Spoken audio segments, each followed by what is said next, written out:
the white paper, there's a focus now on trying to reorganise so that we have a more responsive neighbourhood police force, and I think I could be wrong about this. Obviously this has devolved and it's more relevant to Police Scotland, but my sense is that because of the different responsibilities that the Met Police has, that there isn't enough scope to focus on neighbourhood policing in London in particular. Would you agree with that, and do you think the white paper will sufficiently address that? And we have got a series of questions on the white paper later, so if we could just touch on that briefly so we can cover the more detailed stuff on that later. So on priorities, 3 years ago I set out we were going to deliver more trust, less crime and high standards, and those top level missions continue, and I've sort of touched on some of the progress being made. So the headline level hasn't changed, and also we've consistently looked hard at, say, the serious violence, the violence against women and girls, and the day-to-day volume of crime which affect most people, and making progress on all those fronts. One of the things that has changed when I was having interviews for this job nearly 4 years ago, it wasn't on the basis of make these improvements and have to deal with an organisation that's shrinking rapidly and having its budget squeezed. So that has been a challenge. To add that into the melting pot of leadership decision making has made this much harder. Technology was always on my mind as an issue for reform, and when I was out of policing I did some work with some technology companies. That's now gone further and further up the priority list, because there is no way we're going to meet the challenges of policing modern criminality and dealing with a shrinking organisation unless we can accelerate the way we can deploy modern technologies to speed up our processes and set the front line up with the best tools to be as productive and effective as possible. On the white paper issue, I think, just picking up the hint to be very brief on this point, having a deliberately organised structure with fewer organisations across the country can help neighbourhood policing, because when you've got this complex set of 43 forces and lots of collaborations, you burn lots of capacity making that architecture work. If we organise ourselves well, we can put a bigger proportion of resources into neighbourhoods. The issue in London is slightly different. The pressures of policing a capital city are not properly funded, and that's one of the challenges for us, and our abstractions from policing of neighbourhoods is much greater than I or communities would wish. I'm not talking about our national security responsibilities around counter-terrorism and those issues, because those are in a ring-fenced ground. You'll remember from your time as the Home Secretary Chair, in a ring-fenced ground, so that's almost to one side. It's the day-to-day capital city stretches in London of things like protests and other events which are drawing in more and more resources. I think this year it's going to be about 80,000 officer shifts on those central events. We get some capital city funding, but it's little more than half of what's required for that. This government put a bit more into that pot last year, which was welcome, but we still reckon we're about 180 million short on that. So basically, neighbourhood policing and day-to-day policing is paying for the pressures of policing a capital city. We have got more questions on that as well. Super. So, Jay. Thank you. Chris Murray. Thank you. Thank you. Thank you for coming in. So you'll have obviously seen Baroness Casey's report previously, where she described the Met as having severe institutional failings, talked about systemic and fundamental problems, and she also described the Met as having initiative-itis, where new initiatives are pushed out from the centre, but they don't quite cut through on the front line of policing. So can I ask then, you've got your new Met for London Phase 2 that's come out with some very laudable, positive sounding objectives. Given what Louise Casey has said, how are you going to make sure that that actually cuts through and translates into reality on the front line of policing? I'm a great believer in having a plan and trying to stick to it. And in the winds of crises, big operations, challenge in policing, that's difficult, but that's absolutely critical. We've set out from very early in my tenure with one strategy, say, built around those trust, crime and standards objectives, built around 3 areas of reform, which have been about pushing more resources to the local. We talked about community crime fighting, and that's led to less central resources, more in neighbourhood teams, more in local teams dealing with violence against women and girls. Secondly, tackling the culture and standards issues in the organisation assertively. And that's not me doing it to the organisation. The vast majority of officers and staff in the Met want to be in an organisation that feels healthy and they feel supported, and they've all stepped forward.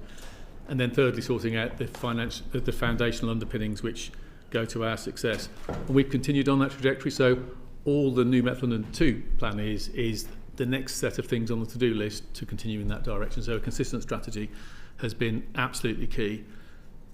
And we've changed the balance of central versus local. By having stronger neighbourhood teams with more senior leaders, we've put superintendents in each of the boroughs in London.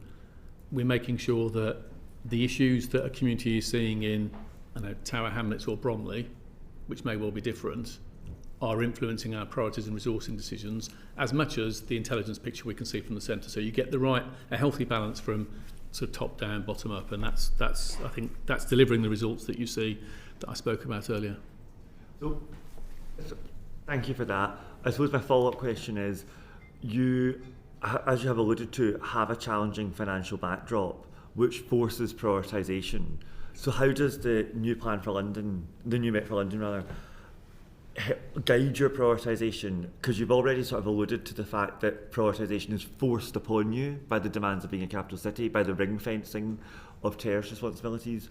Is that what drives your prioritisation, or are there other ways that you do it? So that strategy drives our prioritisation. So for example, our budget pressures last year, we couldn't deal with all of it through efficiencies. Some of it we had to deal with sort of service changes, service cuts, and we started out, well, what are we protecting? We're protecting neighbourhood policing, we're protecting the work we're doing on violence against women and girls, having strengthened that, we didn't want to weaken it. We put some more resources into some areas, so we made the problem bigger because our priorities said actually we need to strengthen our work on some of the street crime issues that has helped us turn that round. So we're protecting these, we're strengthening those, and that made the choices harder, but that's what you do when you're making difficult leadership choices. So we reduced things like there was lots of debate on it in London. You may or may not have picked it up, but around we reduced our provision of front counters because they're rarely used. We stopped having a separate parks policing service. We reduced the size of our mounted sections and dog sections. There were multiple things we did across the organisation because actually we're valuing these things. We've got to make some tough choices. That's what you do when you're pressured, and despite all that, we're continuing to progress in terms of the performance we're delivering for London. Okay, thank you. And then final question from me is, of those things that you had to cut as a result of the prioritisation, which of those, if you had to pick one that you think was a mistake, or the closest to a mistake, even if you're not willing to admit that, or you wish you hadn't had to do, or that had the negative externalities that you've had to deal with in other ways, what would that be? The danger of at the risk of sounding glib, I don't regret any of them. And if you gave me a cheque now that bought me 1,000 more police officers, I wouldn't be recreating those roles. I'd be doing something different with it because of the high priority and the workload, say, in our violence against women and girls teams, or the need to try and reduce the abstractions from neighbourhood policing and tackle those areas. So there are things that are more important to invest in than the things that we've taken resources out of. Thank you. Follow up, Jenny Reid. I just want to go back to this neighbourhood policing because I actually witnessed something this morning, and since you're here, I might as well take the opportunity to ask you if it's a problem in London. So I witnessed a man shoplifting, and we were not talking about one or two goods, but he cleared the whole shelves, put them into his bag, into a trolley, and walked out the shop, and the staff I said, you're not going to call 999? No, we don't bother anymore. She said, that's the second time that's happened today. And they brought me down another aisle, and I looked at, it was the most expensive hair products that they had in the shops, and all of the shelves had been cleared. So that was twice in one day, and they said that they've stopped reporting it because there's no point. So I phoned myself and reported the crime.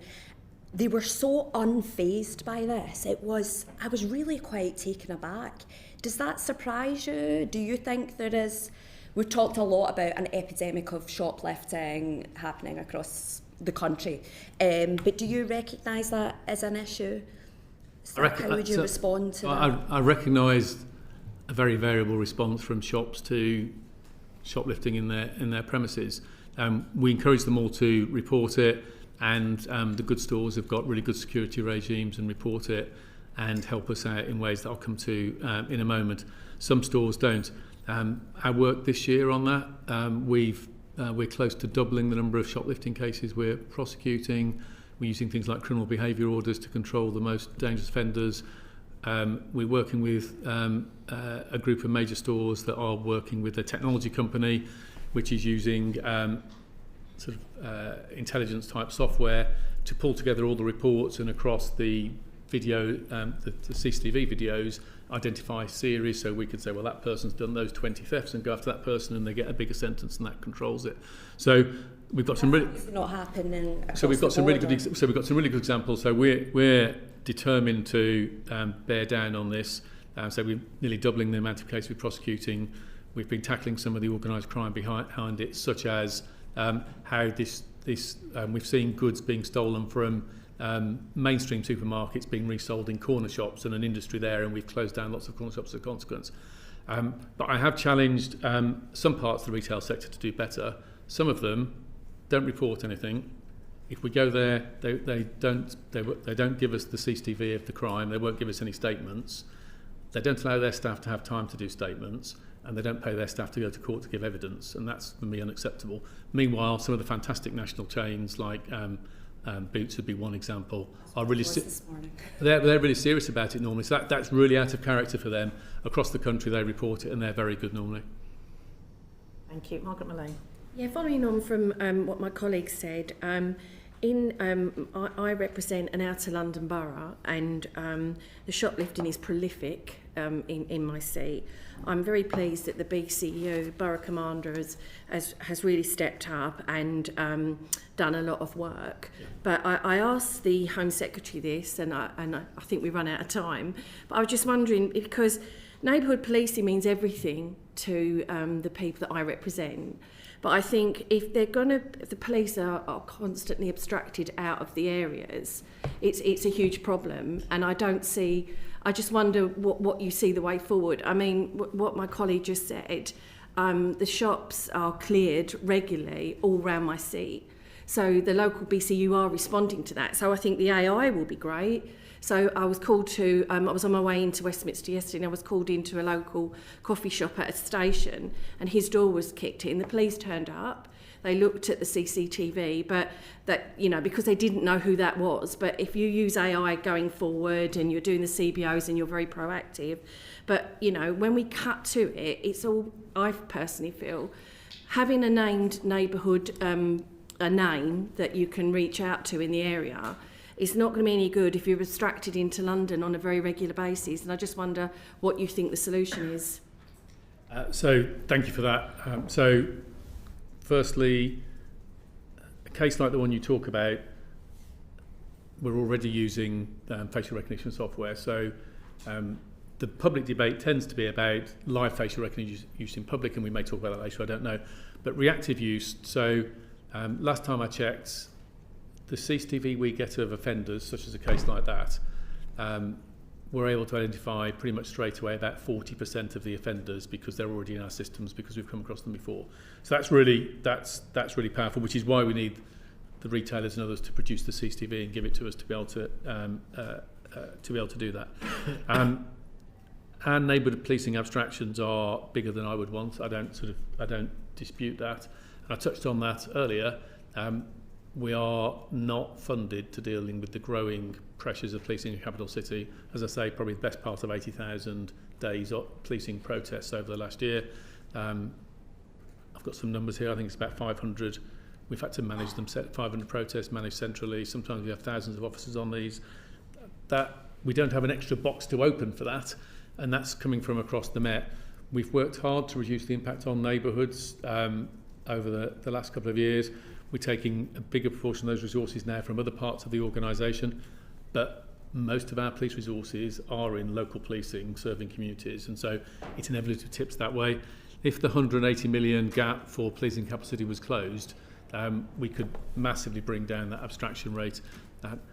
It's fantastic that despite those distractions, we're arresting 1,000 people more a month at the moment in London, and a lot of that work has been done by those neighbourhood teams. They're doing fantastic work there. I'm frustrated, you're frustrated, they're there 3 or 4 days a week rather than 5 days a week, but they are doing fantastic work and they're really making a difference. Thank you. Thank you. Paul Kohler. Thank you. Before I ask the question I was going to ask, I want to go back to neighbourhood policing. In Merton, we've lost both our front counters in Wimbledon Police Station and Mitcham Police Station.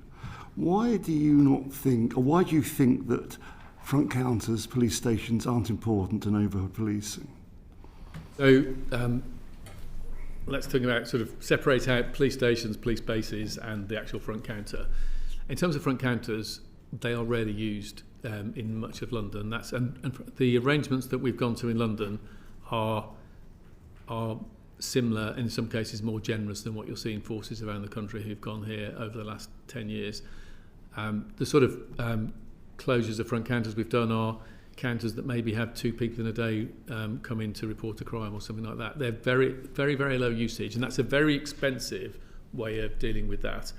And actually, if you speak to communities, and picking up the point made last, what people want most is the patrol in their area, and I'd rather be cutting the front counters that almost nobody uses than the patrol on the streets. In terms of buildings and presence, clearly it's important to have officers distributed across London. It's also important to have neighbourhood policing teams close to their patch. In an ideal world, you want them to be able to walk out their base and be on their patch with maybe a 20-minute walk.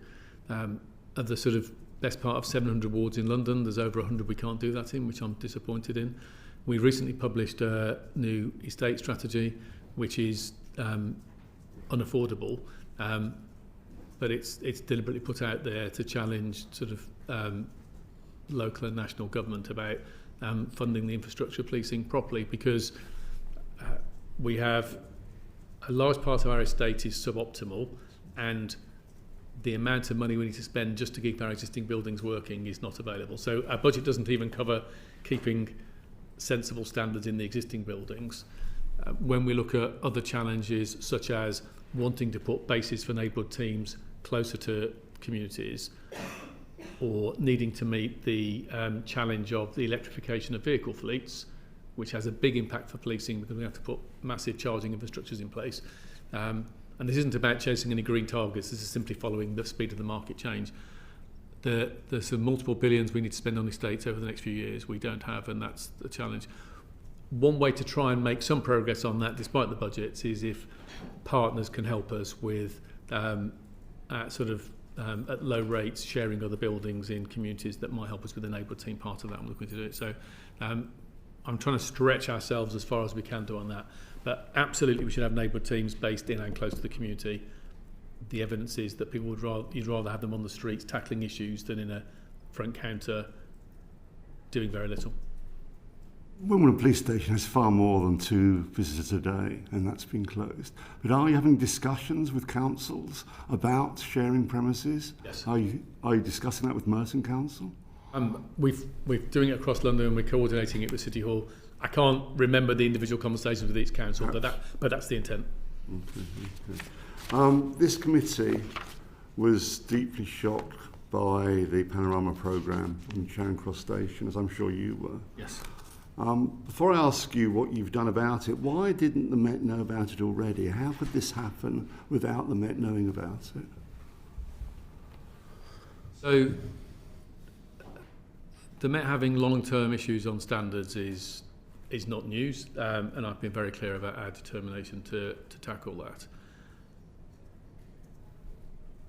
We have, as I said at the start, we've removed 1,500 people from the organisation because of standards issues, whether that's through vetting, whether that's through misconduct investigations, etc. That's well over 3 times the pre-existing rate. It's beyond anything that's ever been done before. One of the areas I've had to put more resources into is our professional standards environment. That has had a big positive effect on the organisation, but we're not through it yet, and there are still pockets in the organisation we're identifying where people are hunkering down despite the efforts of our team, and that's what you would expect. If I just describe the efforts that we've done so far, I think it's easiest to describe the strategy in 3 parts. Firstly, tightening the front door. So the first thing is, what's your vetting like at point of entry? And it was 2 weeks, and we've now sort of more than doubled the failure rate at the front door through more intrusive checks and more assertive decision making. So you sort of get the front door tighter, and there's more work we're doing going forwards, acquiring new social media monitoring tools and other things. Secondly, you encourage more reporting and get more vigorous in responding to allegations in the organisation. As I said earlier, our good people want to be in a good organisation, and we've got 3 times as much reporting, and that's helped generate people leaving the organisation. But thirdly, you have to look at all the material you already have and look back at legacy issues. Legacy information about people that hasn't been dealt with, where if you look back at all the things you know about John Smith, it's very obvious he shouldn't be a police officer. And that's why we pushed for changes in vetting regulations, and which have eventually been achieved. And through that combination of efforts, we've had that effect. We are making good progress to being as robust as you could possibly be, but we're still finding issues. We found an issue on one of our BCUs with a group of leaders who were involved in a sort of a criminal conspiracy, and they've all been arrested and suspended. We had the case at Panorama unfurled for us. There's other things we're finding. So we're going to keep turning these cases up, and we're going to keep getting there. There'll be fewer and fewer of them, but an organisation that is ruthlessly determined about its integrity and its reputation and is coming from a difficult place, this is what you'll see on a regular basis. Were you aware that there were problems in Charing Cross before the Panorama programme? Were you aware of any problems, or was it a difficult station? Was it known as having problems? There wasn't a particular strand of information about that misconduct. And when you watch the programme, you see a group of people in a very closed environment in custody, and you see a small number of them behaving in a really toxic way, and other people afraid to challenge them. It's a really troubling thing to see. And some of the attitudes they displayed were vile. So that hadn't been surfaced. I've just come from a leadership summit. We've been doing some work with our top 700 leaders about how we get more intrusive as a leadership team, what can be done differently. So at some point in the future, that would have been surfaced. But as I say, we're slowly working through the organisation. The biggest doubling down on standards that policing has ever seen in this country by a long way. We're a large part of the way through it, but we're not finished. But meanwhile, we've got the majority of our people are fabulous people who are stepping forwards and making a difference. You've previously talked about custody staff wearing body-worn cameras. Has that developed, that idea? So I think we put in the letter back to you when you wrote to us when that happened about sort of the ideas we were exploring. That was a long list of ideas. That's one we decided not to do. We've come to the conclusion the CCTV coverage in custody is so close to ubiquitous that actually body-worn videos wouldn't actually add much to that environment. And we're going to try 1 or 2 black spots in corridor corners and things in custody blocks that we're closing down through CCTV rather than body-worn video. Can I just bring Chris Murray in very quickly? Yes, thank you, Chair. The officers in the Charing Cross Panorama should never have been police officers, and there's really clear evidence of people who have passed vetting who should never have been police officers. What can you tell us about what you're doing to do proper checks on people with allegations of sexual assault, with complaints about inappropriate and sexual behaviour, to make sure that they're taken out of the police?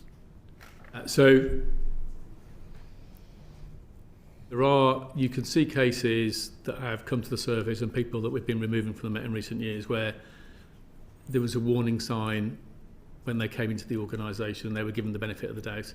You can see cases of that, and those were poor decisions. Sometimes people under pressure for recruitment numbers, and they shouldn't have been put under that pressure. Those are poor decisions that were made. As I say, one of the things we now track that wasn't routinely tracked before is the sort of vetting failure rate at the point of entry, and that's now bouncing around, I think, about 10 or 11%. It was a lot lower previously. So we're tracking that. The sort of things that we're doing differently, we've put a much clearer set of instructions in terms of guidance to our decision makers on vetting that is clearer and more assertive.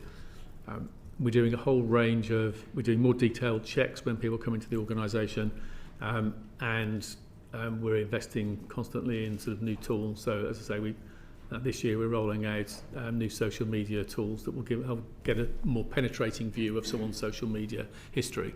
But vetting isn't just about that initial moment, it's also ongoing. So we're now routinely washing officers' details against Police National Computer or other intelligence databases. So if something new comes up that's elsewhere in the land of data, in the Met or elsewhere, making sure we're spotting that very, very early on. So women in London can have confidence in you that you are checking the allegations of sexual assault on police officers before they phone 999. That is taking place across all police. So at the point of entry and all the way through, we are building a system that's as robust and determined as it possibly can be. That's why you've got, say, 1,500 people have left the organisation. Another example of that on the sort of the misogyny and sexual assaults in so many of these cases that have led to officers leaving the organisation are appalling and disgraceful and embarrassing for the service. One of the things I did at sort of day one, we sort of did what we called Operation Onyx. So earlier on I spoke about strategy, which was tighten the front door, going forward, get better at responding to allegations, encourage more, but look backwards at the data.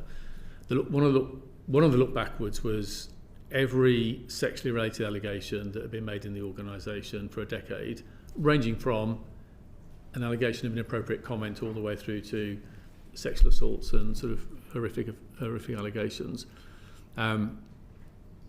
Clearly there were things that hadn't been proven because these people were still in the organisation. Of those 1,600 that look back, nearly 400 of them now left the organisation as a consequence of that. So that shows a more assertive approach. That's one example. Cola. The effects this has on usable manpower. In November 2022, you said 500 officers were suspended or on restricted duties due to allegations of misconduct. Another 3,000 were not deployable because of health, physical or mental health issues. That's what 3,500 people, officers were then not deployable. What are the figures now? I'd have to come back to you on those, but sort of Is it improving or the suspended and restricted, I'm pretty sure are lower, but I'd have to come back on those. We mustn't, the resource implications mustn't be the reason for not suspending somebody. Clearly, that would be those are the sort of mistakes that have been made in the past, where that's the road to hell, really, to start to let that influence those decisions. But those numbers are coming down. I'm pretty sure. In terms of people with health issues and adjusted duties, over the last 18 months we've been working through a process of making sure we have several thousand jobs in police officer jobs in the Met where people with restrictions can make 100% contribution. Not every job requires you to be charging around on the streets confronting dangerous people. So we're doing a better job of aligning people's restrictions to those skills, and we're also asking more of our occupational health experts, and we are discovering that a minority of individuals have been playing the system and should be fully fit and back out at work, and that's happening as well. And the majority are being found the right roles for them. So we're dealing with that, so it's having a minimal impact on operational policing. Thank you. I was hoping you'd reassure me more, because this is a real issue. It was a real issue in 4 years ago, 3.5 years ago when you were asked. I was hoping you'd tell me, yes, we're getting rid of people quickly, not many are on restricted duties, waiting that process. We're addressing the issue of those with mental and physical problems. I thought you'd be really on top of that. You know, the figure was 3,500 back in November 22, and now we're actually addressing it, and I've got evidence we're doing so. But you seem somewhat vague whether the numbers have gone up or down. I just don't have those numbers in front of me. I can write back to you on it. We are there have been some reductions in those numbers, but as we get, it's not just what the numbers are in those with restrictions, because some of these are officers who are damaged through the course of their work. There's a dangerous implication in your question that we just cast them aside and say, good to us anymore. And I'm sure that's not what you meant. Ones who are not properly deployable. That sounds like. But you might not be properly deployable because you're damaged from what you've dealt with in policing, whether psychologically or physically damaged. And so we shouldn't be casting them aside glibly, but we should be businesslike and finding them a role where they can fully contribute, and that's what we're doing. So a restriction doesn't necessarily mean you're not fully contributing. You need to match the restriction to the nature of the role. That's the important I point. see that, but can we have figures on the ones which aren't We're being used productively? and we're in a big redeployment in the organisation. If you know people in policing, you'll probably hear that from colleagues. But we're making sure that alignment is taking place. We're also finding out the minority who are abusing those adjusted duties process and actually can be fully fit and dealing with that and getting them back to work. I'll get you the detail on the suspended and restricted officers for misconduct reasons, but we're not going to try and reduce that just for resource convenience for obvious reasons. Thank you. Lewis Atkinson. Thank you. Can I just finish off on I think the standards piece, Commissioner, in terms of just thinking about the link between the government's proposals around licence to practice and how your response to those proposals, but particularly as far as you see that maybe linking in how you do standards work in the future. So I think the potential benefits of a licence to practice are more about increasing the positive than dealing with the negative problem. So, it's fairly obvious to say a licence to practice, you need to be an officer with integrity. That's it's not a radical proposal, and so we have to get more robust to put that in place. A licence to practice for the future, though, for a profession is people who are responsible for their own development. They're keeping their skills and their knowledge up to date. They're maintaining the qualifications they have as maybe detectives or response officers, neighbourhood officers, firearms officers, etc. And there's an expectation, like you have in other professions, in terms of maintaining and developing those skills, which is shared between the individual and the organisation. I think the benefits, I think, are obvious in terms of a more professional and better police service, and where the officers and staff within it feel more valued. The risks, if we do it wrong, is you create something so bureaucratic it sucks lots of capacity away from the front line. That's not a way not to do it, reason not to do it, but we could go into it carefully. Yeah. So it would contribute to building a positive culture as opposed to tackling a negative culture. Exactly that. Okay, thank you. So moving on, you made a number of changes to the parliamentary and diplomatic command. Can you just tell us to assess to what extent the culture there has changed? So it's been very positive. There's been a whole range of changes from civil leadership all the way through. When you get underneath cultural issues, some of it comes down to some real basics. So, for example, the operating model was designed around cost, not around supervision and management and standards. So over many years, reasonable pressure from Parliament to reduce the cost of it had led to shifts and duties being organised just to do the bare minimum in terms of covering required posts. But if you end up with everyone on different shifts, starting and finishing at different times, starting from different places, and you spend the bare minimum on leadership, you end up with people who aren't in teams and aren't supervised. So we've had to reset the operating model, and the parliamentary authorities have been supportive in that process, so that you've got teams more working together, you've got more supervision. We've also there wasn't enough rotation, so you risk creating stagnant teams, and we've done some of that. Armed commands, the diversity balance tends to be different in them to elsewhere, and we've done some special work to break down the barriers to entry for women officers, and that's having a big effect in terms of changing the diversity in the mix. And that was actually led by a couple of sergeants and inspector from Parliamentary Diplomatic Protection, who were male officers. The three of them, I remember saying to me, look, we've got daughters, we're not proud of this, we want to fix it. And they've created a scheme which has familiarised and encouraged women officers to join. That's changing the balance. When I look at some of the key data around it, such as they used to have higher rates of conduct cases, etc. Those rates are much lower and much more comparable with us. So I can see the effects of the change that are taking place. Thank you. Moving on, you've previously called for changes in the accountability regime for firearms officers, and clearly the government proposed some of those towards the end of last year. Can you give us your view about the changes that have been proposed? So it was an accountability review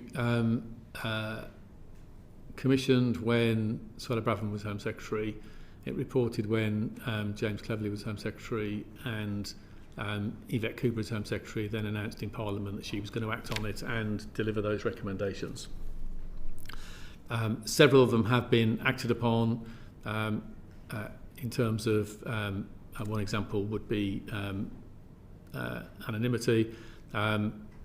Other parts of it are still to be acted on. Two of the most critical ones are relating to the alignment of thresholds for assessing officers' conduct in use of force situations. So at the moment there are 3 thresholds. Imagine in your workplace being held to 3 different thresholds by 3 different processes. One is the criminal threshold, one is the inquest threshold, and one is the misconduct threshold. And because they're all different and they have to get dealt with sequentially, you end up with cases where officers and the families of those they confronted, the whole process it takes too long. We had an officer who was finally out of that process, found with nothing wanting, with a misconduct hearing that took place last autumn, about 9 years and 10 months after he shot somebody dead. And having met him, the effect of that on him and his family is just awful. And he went to work to do his job to protect the public of London and had to make a really difficult split-second decision. That intent from government is good and welcome. The regulatory change on conduct regulations, because it's regulatory rather than primary legislation, can be done quite speedily, and the Home Office have started work on that, and I hope that's going to be done in a very small number of months. The change to get coronial thresholds realigned to criminal thresholds, which they used to be till about 5 years ago, to get that re-established is a prime legislation change which the Ministry of Justice is leading on, and I hope that appears in a bill quite soon, because until those things are aligned, officers are still, I think, being put in unreasonable jeopardy.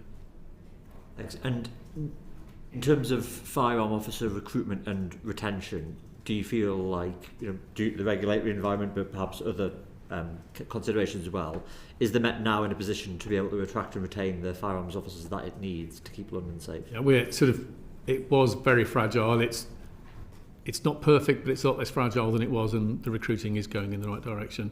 And I think they have seen that, they've recognised that government and Parliament are looking to fix these issues, and that is appreciated, because we do put them in an extraordinary position, don't we, to be asked to do that as part of your daily work and make a decision that is literally life and death, and and you expect, and it's only proper that should be really seriously scrutinised, but we ought to be able to find a way where that's done within 10 months maybe rather than 10 years. That's the challenge, and they are so professional and careful.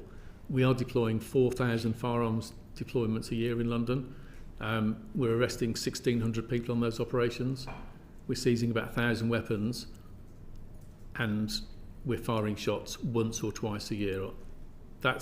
And that shows the degree of care and professionalism. And it's those officers who are a big part of driving down lethal barrel discharges in London, which is by taking the offenders and the weapons off the streets, which is part of us having the lowest homicide rate ever.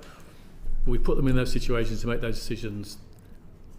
They deserve a scrutiny process which is speedy and has one hurdle in it, not one that goes on this Byzantine multi-year journey. Thank you. El Ribiera-Addy. Thank you, Chair. Thank you, Commissioner. Do you accept the conclusions of Dr. Shireen Daniels' report on racism in the Met? She described the Met as having discrimination baked into its institutional design. So we will take challenge from all sorts of different perspectives, and I'm grateful for Dr. Daniels' report. We're committed to a police service that is inclusive and anti-discrimination, and Dr. Daniels has given us a perspective on that which is helpful and insightful. One of the things that's most powerful to me from it is that it resonated particularly with some of our black officers and staff and their perspective within the organisation. That's a useful reflection. As we look at the next stage of our plans on culture, and particularly being an inclusive anti-racist organisation, we're taking account of her recommendations. The thing that these areas get more and more contentious, don't they, in the middle of sort of more and more polarised debate and culture wars. I think there are 3 reasons that policing has to remain committed to inclusion and anti-racism. Firstly, our sort of founding vision for policing in this country and in London was about policing by consent. That has an implication about relationships with communities, and we police a sort of a complex, diverse, globally connected city. Secondly, the law gives us all sorts of duties about fairness and encouraging sort of equal opportunity and diversity. And thirdly, there is lots of good evidence from the sort of MBA type world in terms of studying healthy or good organisations that the best organisations are inclusive. Because if you're inclusive, you make the best of all the talent you've got, and you have the ability then to understand and connect to the world. If you're monocultural, you miss that opportunity, and particularly policing a city as complex as London, that's critical. So her insights are something that we're taking account of as we build the next stage of our plans. And the Met said that it would reflect on what she had found. And do you recognise the picture that she paints of the Met in her report?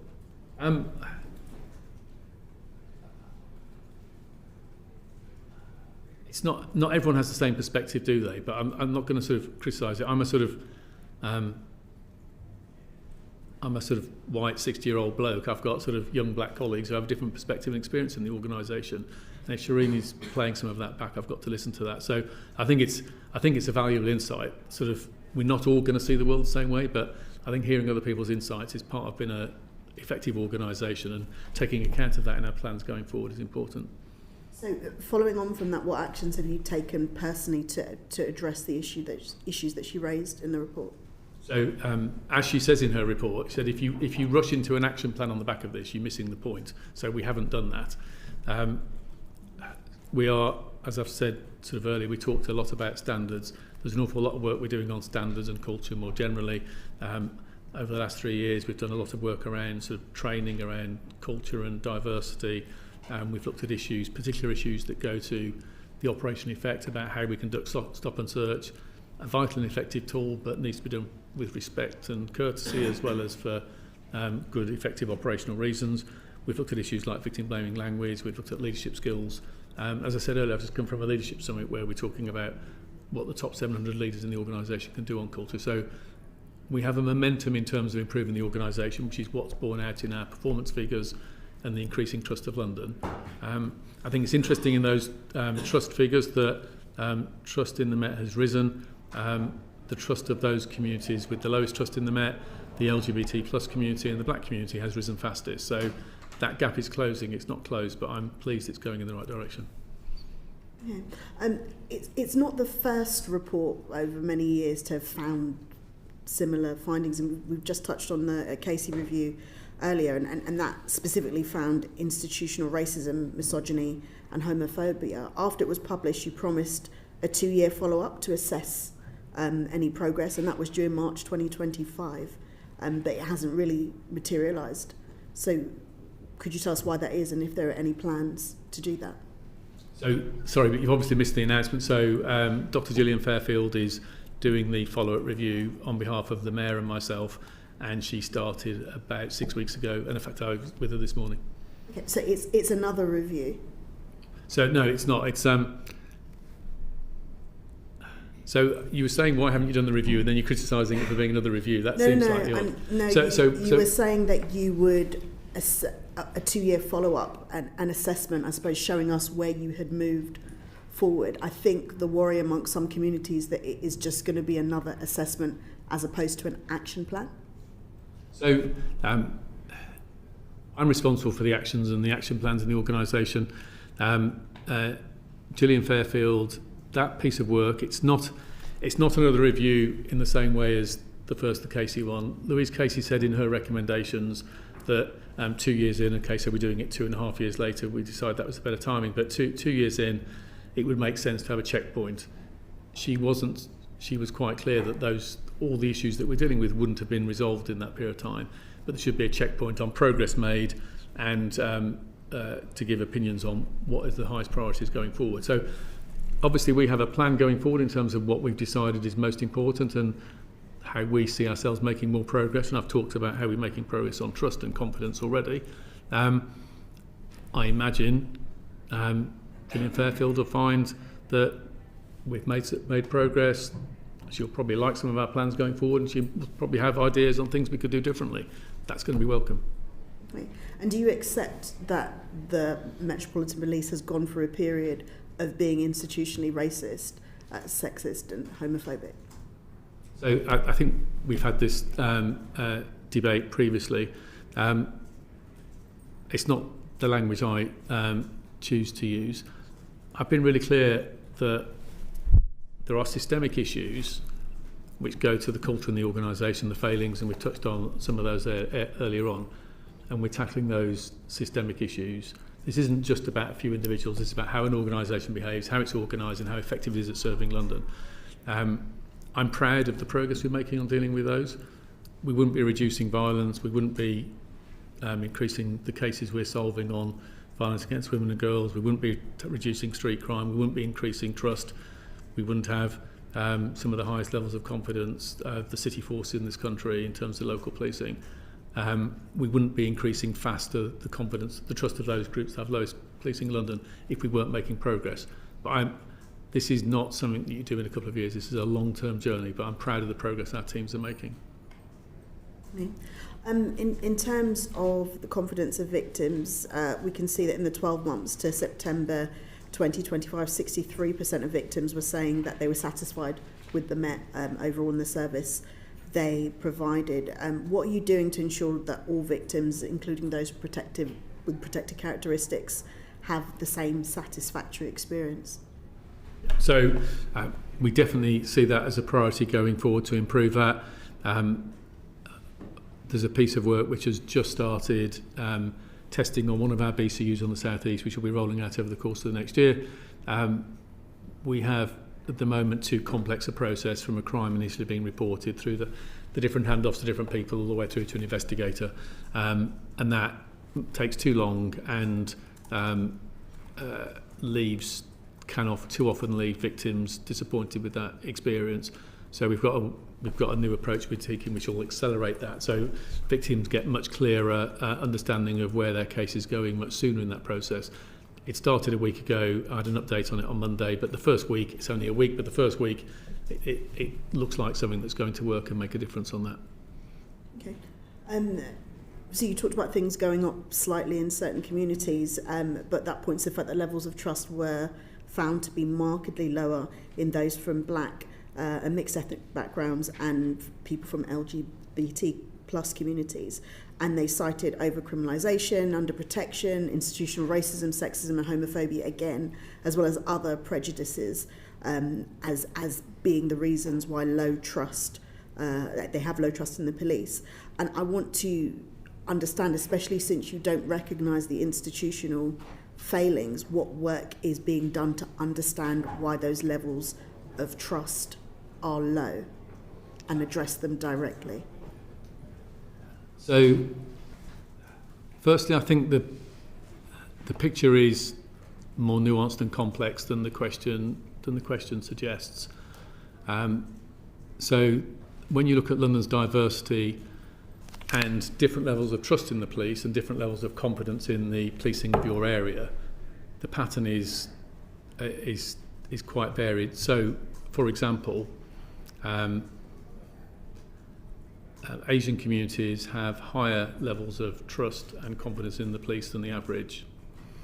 London's white communities have higher levels of trust but low levels of confidence than average. Black communities have low levels of trust but actually higher levels of confidence than average in the effectiveness of policing of their area. So I think just focusing on one dimension pretends this is a binary issue, and it's much more complex than that in the sort of given, which is perhaps not surprising given the nature of London's communities and the history, and some of that history is nothing to do with the police. Some of that history is down to policing and some of the things we've got wrong in the past and sometimes still do today. When we look, I'm confused. You said it's got nothing to do with the police, but it's got to do with what you've got wrong in the past. And I didn't say that. I said some of those differences will be around environmental factors, community factors that are nothing to do with the police. Some of them will be about things the police have got wrong in the past or today. So I'm just saying there's a mix of factors behind it. That's the only point I'm making. So in terms of so that requires specific solutions to specific parts of this. So in terms of trust with black communities, one example of the work we've done would be the significance of stop and search in that relationship is enormous over the years. You can go back to the 1980s. Here we have something which is a very, very effective operational tool which reduces crime, but if done badly, can damage trust and confidence. And so we spent a lot of time working with people from the community, looking at what would a stop and search charter look like, what are the commitments the community want from us beyond our legal obligations that will make a difference.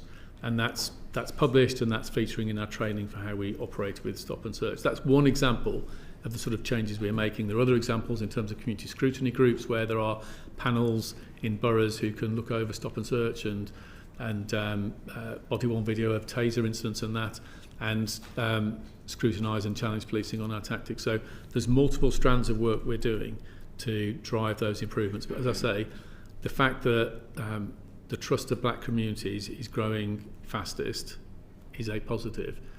I'm very conscious of time. We've got quite a few other topics to cover. Paul Kohler wants to come in with a quick follow-up. Thank you. Very quickly on the issue of victim satisfaction, what role do you think restorative justice has to play in victim satisfaction, and what role should the police have in facilitating that process? So I think out-of-court disposals, of which that would be one part of it, have potentially a big role for the future. Previous work across the country on out-of-court disposals finds that on the right cases they can deliver higher victim satisfaction because it's dealt with quickly. You haven't got the long legal process of a court, and if it's clearly it's not going to be for the most serious crimes, but for many crimes that is appropriate. At the moment, there is not a good national system for restorative justice. The last government paused partway through resetting out-of-court disposals. We currently have a setup where cases don't count as solved if they're solved outside the court process, which is, I think, a disincentive to use those tactics. So I think it's a missing opportunity. And if you look at the Leveson review in terms of the clogged justice system, one of the things he recommends is greater use of out-of-court disposals, and I do think that's a missed opportunity at the moment, and I know the government is considering it as part of the Leveson recommendations. Very quickly, because I haven't got long, but whenever I talk to police officers about restorative justice, they always talk about out-of-court disposals as if they're synonyms. Restorative justice is not just about out-of-court disposals. That is understood by the police, is it not? It is. It's just one way you would do an out-of-court disposal. There are other ways, just in terms of warnings, restorative justice, training programs. There's a whole range of different ways you might do it. One of the issues there is who is going to manage these processes. Is it probation? Is it policing? Is it third sector? How's that going to be funded? But it's not. I see restorative justice as a subset of out-of-court disposals. That's all I'm saying. I'm going to move on to, we've already touched on neighbourhood policing, but Margaret Mullane has some specific questions. 46% of Londoners feel the Met do a good job. So how successful do you think you've been to tackle the neighbourhood crime? And I'm thinking of focusing on shoplifting, shops, car thefts, tool thefts. How do you think that you've done? So I say we're making progress. There's definitely more to do. So 46% say a good or very good job in their local area. 81% if you add in fair. So fair, good and very good is 81%, which I know given the resource stretch, etc., I think our teams are doing well. Our data on that tends to be, and there's different metrics around that, tends to be the best of the city forces in this country. So I think we're doing well on those benchmarks, but you would want it to be higher. The work we're doing, so arresting 1,000 people more a month, doubling the number of shoplifting cases we're prosecuting. So there's going to be at least 10,000 fewer victims of phone theft this year compared to last year with all the operations the teams are doing. the extra work against antisocial behaviour and drugs, the criminal behaviour orders.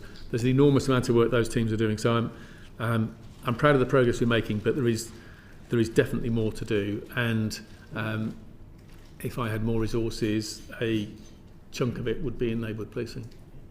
So what do you think that you could do to sort of increase people's confidence in the Met? Because a lot of people in my seat that I speak to that have been victims of crime don't bother to report that. So the kind of percentages and what we're all kind of quoting here today, that might not be a true reflection on the amount of crime, because if it is the kind of, you've had your car stolen, okay, right, here's your number, here's your crime reference, ring your insurance.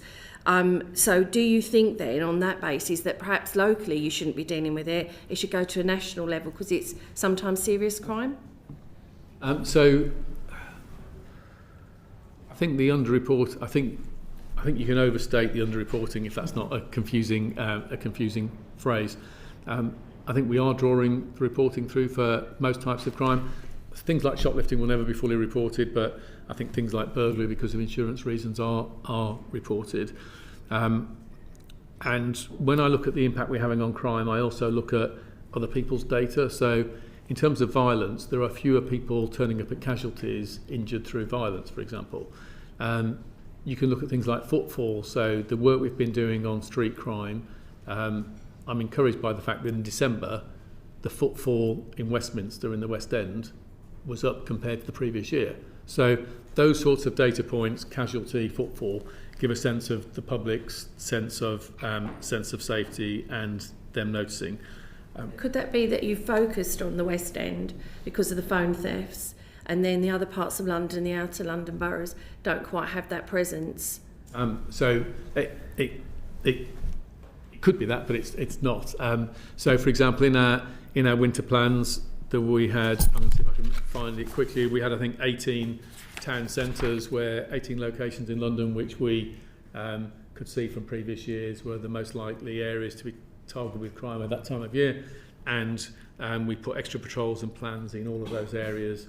And I'm trying to do this from memory, I might be slightly out, but it was 15 or 20% less crime in those areas this year compared to the previous year. So by being focused, you can have an effect. And of course, the West End is bound to be one of those, but it wasn't the only one, because there are town centres across London, for example, that in the run up to Christmas, people socialising more, people shopping more. They are places people want to feel safe and enjoy themselves, and therefore they're places criminals will target if we don't put extra attention to them. And that's what we did, and that's how we deliver lower crime this year compared to last year. Just very quickly on the phone theft, so you still feel that local forces should do that, because we had a presentation in Parliament from the Met, and it's organised crime behind it. So you don't think that should go to a national level. You still think it should be local. It's bound to be some of both. So if you look at phone theft, you've got people on the street stealing them. Some of those are teenagers who know they can make some quick money out of it. Some of it's, so that's not really organised. Some of it's more organised. You'll get organised. We've had some organised pickpocketing gangs coming from Eastern Europe and elsewhere. Then you've got people who are acting as handlers. Some of them are reselling them in London. Some of them are then passing them on to third parties who are exporting them internationally. And you've got the whole international trade. So we've been working on operations across that spectrum.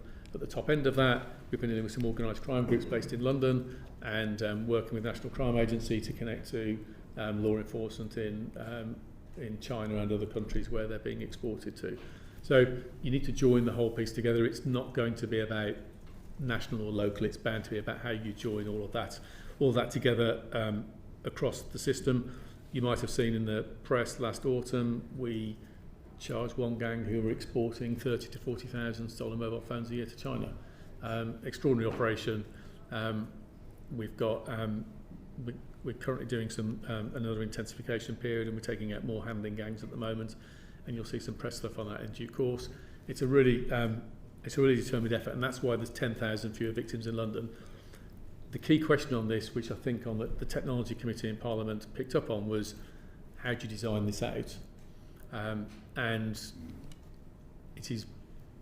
there will always be a market in this with the value of these phones second hand. most of us are, I think, old enough to remember car radios being stolen, and then the car industry redesigned that, and the radio is so integrated to the dashboard you couldn't possibly steal a car radio anymore. The equivalent with mobile phones is through the operating systems, the iOS Apple operating system and the Google Android operating system. If you had your phone stolen, you were able to deactivate that. So that was a brick forever and wasn't able to be reconverted into a usable phone. That would completely kill the second-hand value. There'd be a couple of parts in the phone, maybe the screen and the cameras, but it would be pretty useless. And that would have a big effect. And it's taken a long time, but the conversations with Google and Apple are getting more constructive on that. And as a way to completely reset it and get us out of this cycle where there's a lot of money to be made exporting tens of thousands of phones from European cities to Africa and China. We have started, we did a call for evidence last week on our inquiry on the role organised crime plays in neighbourhood crime, organised criminality in neighbourhood crime. So I'm sure we'll welcome some evidence from... We've got buckets of evidence to send you to. That's what we would like to have. We're going to move on now. So Joe White's got some questions on the police reform white paper and then some questions on policing of protest. So Joe. Okay, well, thank you very much. You've already spoken about it, but what do you think will be the greatest benefits to the Met Police as a consequence of the new reform bill that's coming through? So I think the benefits to policing sort of, I think is probably, I will answer it that way, and then how that sort of filters through to the Metropolitan Police. At the moment, we are working in a system where once things move away from the local, it immediately gets very complicated. So whether you're talking about international operations, whether you're talking about specialist functions, if you want a helicopter, you go to West Yorkshire. If you want ballistics intelligence, you send it to West Midlands. I mean, the whole thing is a sort of a Byzantine thing that's grown up over decades. That complexity is then mirrored on support areas. So policing, we've got 43 forces, separate technology functions, the acquisition of technology and equipment, so that slows it down and means it's not as advanced as possible. It means we're less integrated in terms of our data and intelligence than we would be. So all of that sits behind the shop window of local policing, which we've all spoken about so much of value, is more complex. So rationalising that has big benefits for the whole of policing, including for the policing of London. Now, part of the changes that, in my mind, are necessary and are talked to in the policing paper are having fewer police forces, so that every local force is fully capable rather than needing so many collaborations. Clearly the Met isn't going to need to be bigger, but so that doesn't affect us in that way. But then having one national body rather than multiple national functions will help, and we have some national functions including counter-terrorism, so in due course, once we've established a secure national body, then there's potential for that and the National Crime Agency to go into those bodies. These are things you can't do quickly overnight. If you rush this in 18 months, you're taking very busy, complex national functions and treating them badly. But over a small number of years, form a national body, bring these functions together, it would be much better for policing. And it sort of picks up the previous point really in terms of local and national. If you've got a sensible number of local police forces and one national body, with the right balance of power between them, so then I think we can achieve a lot more than we are at the moment, where resources are tied up in this complex, knotty system that we've built over several decades. Okay, and what do you think the disbenefits will be of the police reform bill? I don't think there are disbenefits. I think there are risks if we do it wrong, though. I think if you did it badly, you could automatically create a system that pulls all the resources to the centre and nationally.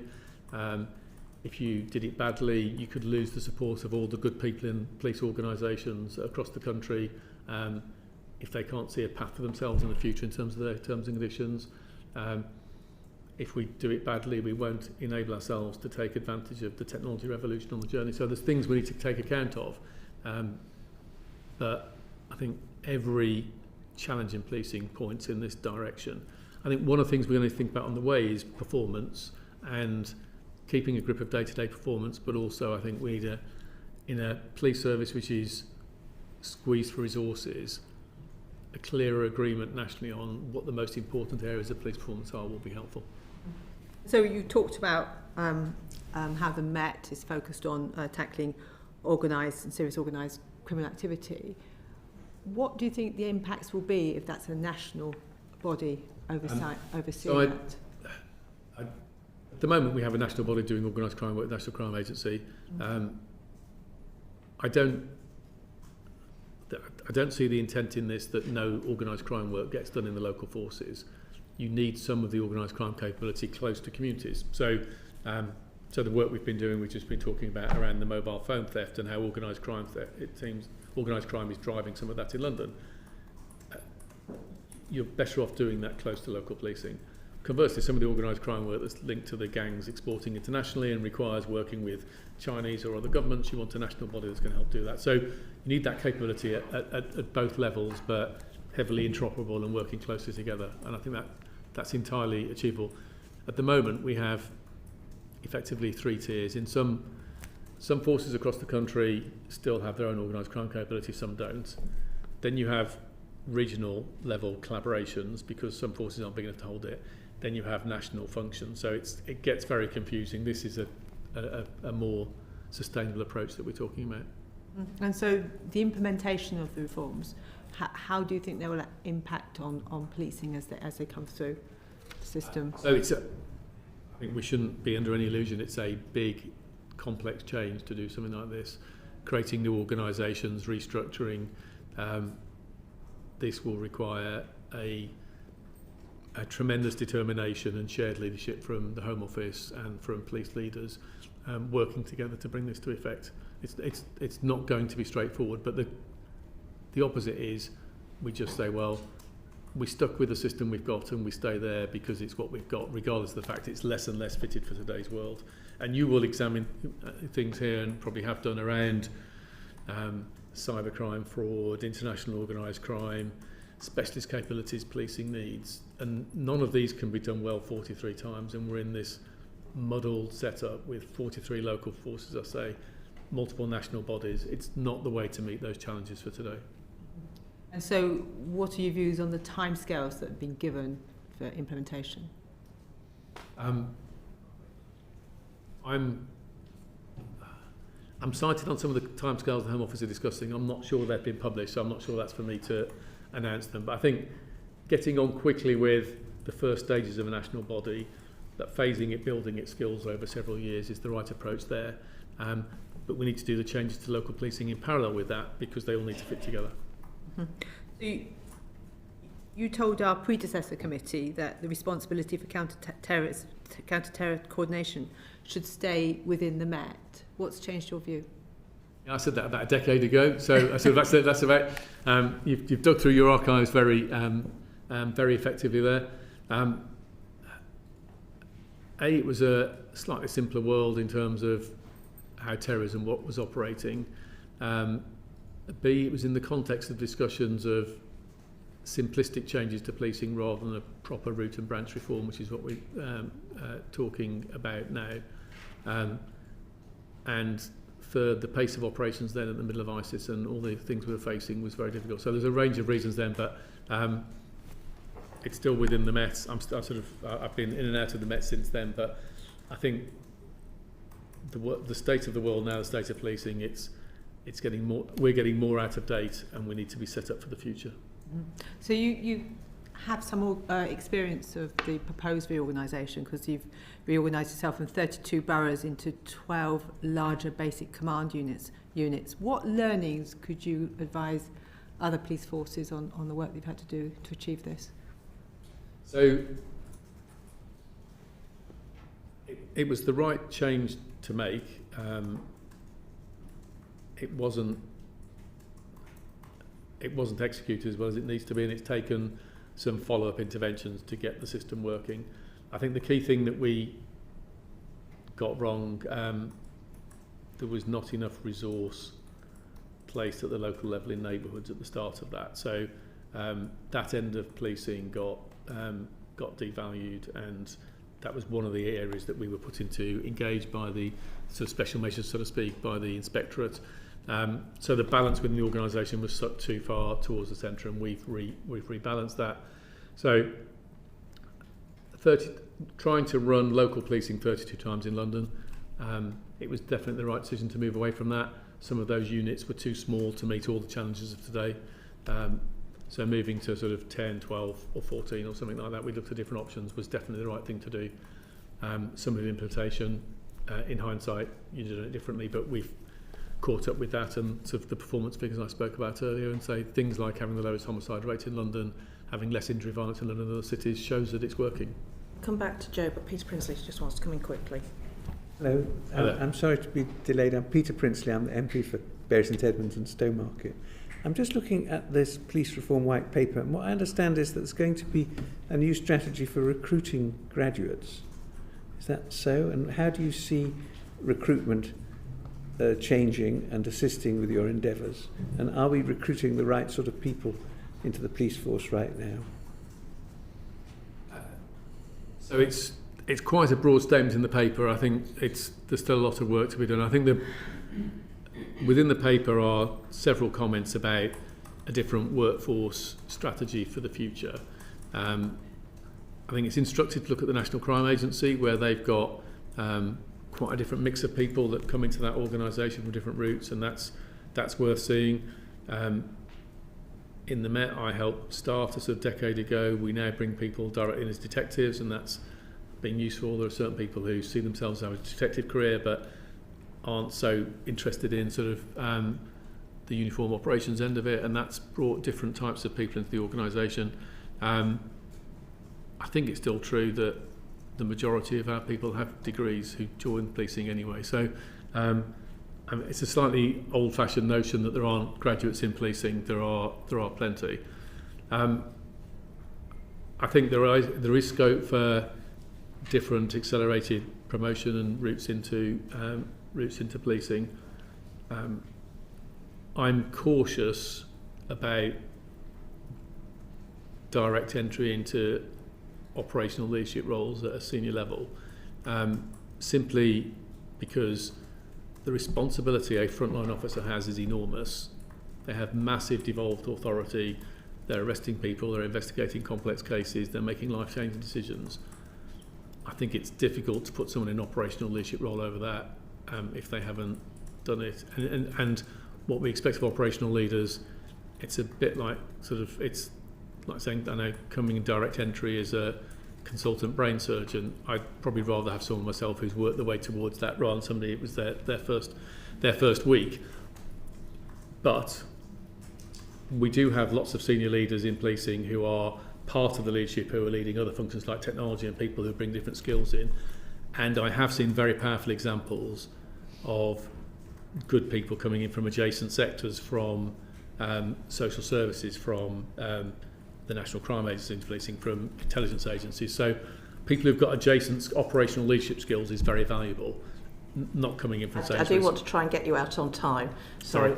It's okay. Yeah. Sorry, I'm answering too slowly. No, that's fine, don't worry. I just want to make sure you've yeah. Essentially, do you think that we are putting in sufficient resources into the training of our senior police officers? No. Was that quick enough? No. That's a perfect answer. I did some. I made a promise when I started in the Met 3 years ago. We were going to try and give a week's leadership development to every leader each year. One of the things I had in my mind was a comparison. The military, if you after leaving Sandhurst, if say 15 years later you're a colonel and you're in charge of 1,500 people, the data I can recall from mine, you've done 72 weeks leadership development in that period. It's a very structured approach. When I look at the chief superintendents in the Met who maybe 15 years since they were an inspector, sort of comparable progression, most of them have had 2 or 3 if they're lucky. Now I think someone will criticise me this, the military is a bit overindulgent, but I think we are skeletal on that and it's not acceptable. And successive governments have massively cut investment in national police training over the whole length of my career since the 90s. I think that's a big mistake, and I hope as reform we're able to rebuild that. Let's move on to policing a protest. Joe White. So you said that you on average police over 500 protests per year. Yeah. How does the law on public order provide your officers with the powers it needs to keep Londoners safe? I think the law on public order, I'm looking for the tab with all my facts and figures in, excuse me. I think the law on public order is well out of date, and I'm encouraged that the Home Secretary has asked Lord Ken MacDonald to review sort of protest and hate crime legislation to see what changes can be made. I think the reason that is the case is the core of the Public Order Act around protest was written in the Public Order Act in the 1980s, a very, very different context. There have been tweaks and amendments multiple times since. But obviously, between sort of halfway between then and now, the Human Rights Act came in. So every protest-based policing decision, an officer has to consider the specifics of protest legislation and the generic principles of Human Rights Act legislation, and find a balance between the two. We've seen so many cases where the decision the officer made as a command decision within maybe a day planning an event or on the ground during the event is then poured over all the way to the High Court or the Court of Appeal over subsequent years, examining whether those balances were right. That is not a fair position to put police officers into. So I think it's due a overhaul, and I hope Lord MacDonald finds that. We operate without fear or favour under the law. There is a lot of debate about our policing of protest. A lot of it seems to be based on what people hope the law might be rather than what it actually is. And we routinely find ourselves making a judgment in the middle of a situation about protest and counter-protest, where we're putting conditions on both of them to restrict the impacts on communities and restrict the risk of violence. And we'll find ourselves, people on this side of the sort of political or geopolitical argument will say you're favouring them, and people on this side of the argument will say you're favouring them. And I'm disappointed, frankly, that too often parliamentarians join that and add to that heat of everyone trying to push policing to be more in favour of their side. That's not our job. It's our job to be neutral and independent. I think the vast majority of what we've done over the last few years, I think we've got right. Occasionally you look at cases and think, actually, we could have been a bit more assertive there or a bit too assertive, but most of the time we've got it absolutely right. But it has been a very challenging operating environment for us. And for my officers on the ground, it's extraordinarily difficult when you've got people trying to catch you out, putting phones in your faces, trying to wind up officers. We had an officer have a pro-Palestine sticker stuck on his arm, get photographed, and then get death threats for supporting Palestine in the papers.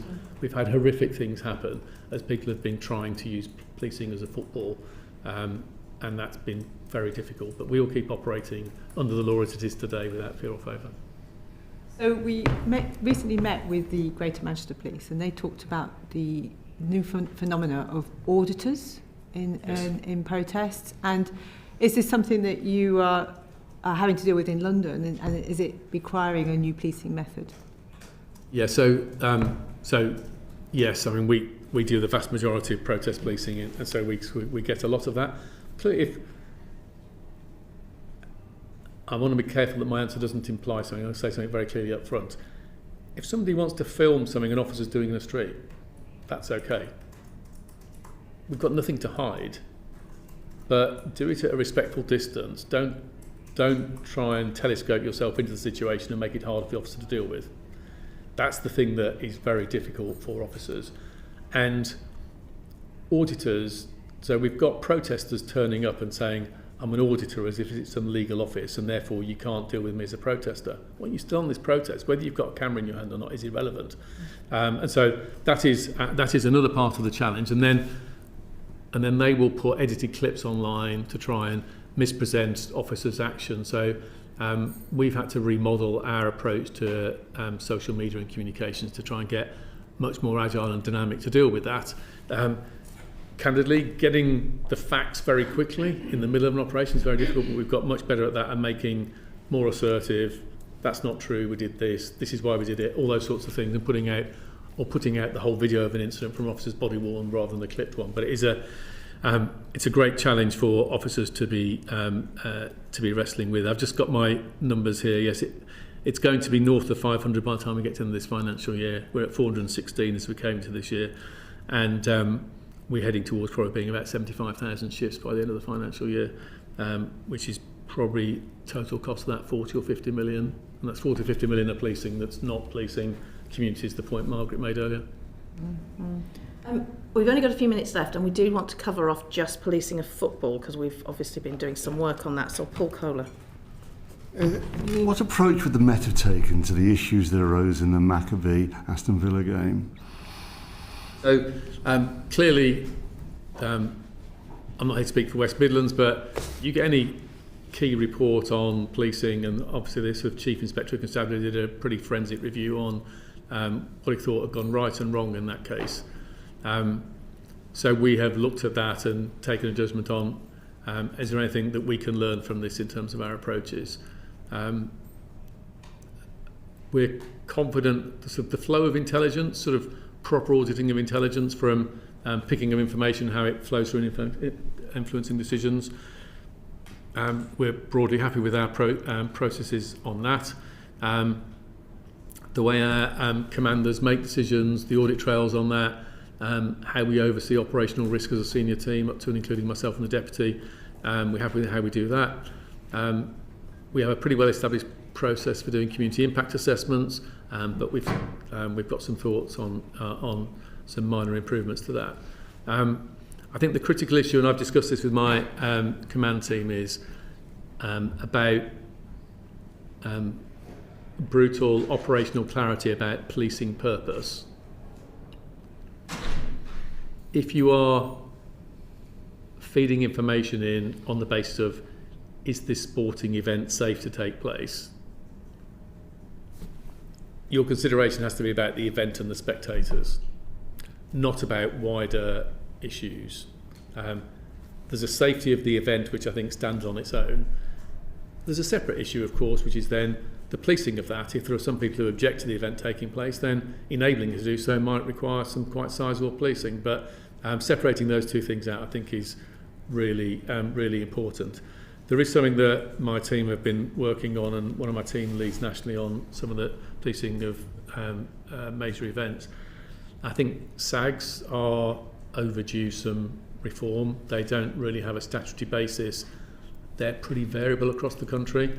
I think some of them in some parts of the country end up being chaired by local politicians. I'm not sure that's a proper sort of operational meets policy separation. Some of this may be sortable by better guidance. I know that one of the national centres is working on that. But I do wonder whether they might need a legal basis at some point in the future. How does the Met interact with SAGs? So we, like other police force, in the sense of we're a part of SAGs, we're not generally chairing them, and we're feeding in our assessment based on the sort of intelligence about crime disorder. There'll be other considerations for a SAG, but we will feed in what we know and what our considerations are about crime disorder for that. I know that major concert, that sporting event, whatever else that would be. There is a difference I would make, picking up the point about protest. I think legally is important to separate out. On protest, we do take account of the community's view in a different way, because Parliament said we could put conditions on protest if it was going to have serious disruption to the life of the community. So you said to us, take account of the impact of protest on community. So in terms of us putting conditions on protest, we're not just looking at the protest itself, we're thinking about its impact on others. I think for a sporting event, if that is a lawful thing to happen, which, as long as it's safe, we should do everything we can do to enable that to do so. Lastly, what is the Met saying to officers about the use of AI? So we're using AI like every other organisation. We subscribe to the sort of national guidance on it in terms of ethical use of it. Clearly, the most critical thing in this is about the human in the loop and the quality assurance of what's going through and the processes you've got. So I sort of One simple example of high-end tech, our use of facial recognition, live facial recognition in the streets. Facial recognition doesn't decide somebody's going to get arrested. Facial recognition says, I've got a high degree of confidence that that person who's walking past the van is that person who's been wanted for 3 years for rape. The officer stops that person, checks out whether that looks right to them, checks out potentially with a fingerprint in the street, and then makes the arrest decision. And in the we do an annual report to put all the data out there. 1,000, just shy of 1,000 arrests over the year reported up to September last year. About a third of them for violence against women and girls offences, people wanted for those. 3 million people walked past the vans in that period of time. 0.0003% error rate. That's 10 people. It said, I think that one's wanted when it was a mismatch. 4 of those weren't even stopped because it was obvious to the officer that it wasn't right. 6 were spoken to briefly and on the way. If you compare that to human error, that's far, far, far lower. It's far less intrusive than police normal operations. And whilst there's clever technology saying, we think you should speak to this person. Sorry, Peter, I didn't mean to point at you that way. We think you should speak to this person. I'm always getting a bit of that. We think we should speak to this person. The officer is making the decision. I think that's the critical point. Thank you very much. There's still obviously many, many things we could ask you, but I am very aware that you do have to go. So thank you again for coming. We will not leave it so long for you to get you back. Thank you. Particularly keen to hear about all the work you've been doing in the initiatives and to see how they're developing. But once again, thank you for your time. Order. Thank you, Chair.